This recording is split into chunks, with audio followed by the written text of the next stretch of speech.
The boy gripped his axe and aimed at the big tree in front of him. He imagined a plan in his head for how to chop it down. With just one swing, the tree fell exactly how he pictured it. It turned out that the axe was part of a divine gift. The gods had given the boy a magical farming tool. In his past life, the boy had a disease that could not be cured. He died very young. The gods felt sorry for him because his life was full of suffering, so they gave him a second chance. Surprisingly, the boy's wish was simple, he just wanted to be a farmer. The gods didn't really understand, but they still granted his wish. They also gave him the power of a magical farming tool. Soon, the boy woke up in a forest. He was excited to move freely again. Looking at the thick trees, he thought about the tool, and suddenly, a hoe appeared in his hand. He was thrilled. He began to plow the land right away.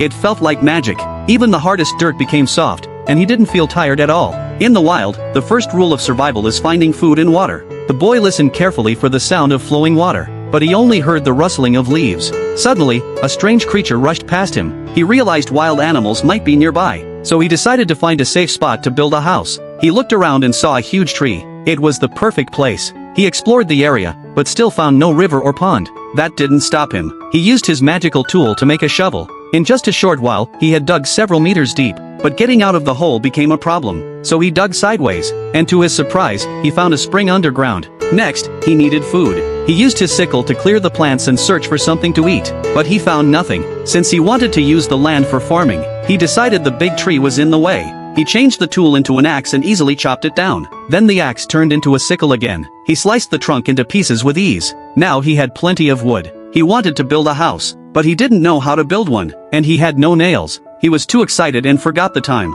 It was already sunset. Would he have to spend the night in the dark? He quickly tried to make a fire. The tool couldn't become a lighter or matches, but it could turn into a magnifying glass. Sadly, the sun had already gone down, so he dug a hollow in the tree and slept inside it. The next morning, he started a fire. Then he cleared more space to prepare the farm. With the magical tool, everything was easier. But the boy was still hungry. Just as he was thinking about finding food, a rabbit ran straight toward him. He hit it with his hoe. Soon, the rabbit meat was roasting and smelled delicious. After eating lunch, the boy made a toilet. He tried it, but it felt like something was missing. Of course, he needed cover, so he built a small wooden shelter around it. Now it was time to farm. He wanted to grow potatoes and yams, which are easy to store. He also wanted to grow tomatoes and cucumbers. But even though the land was ready, where could he find seeds? The next morning, he was shocked. Little sprouts had already grown in the field. It was all thanks to the magical farming tool.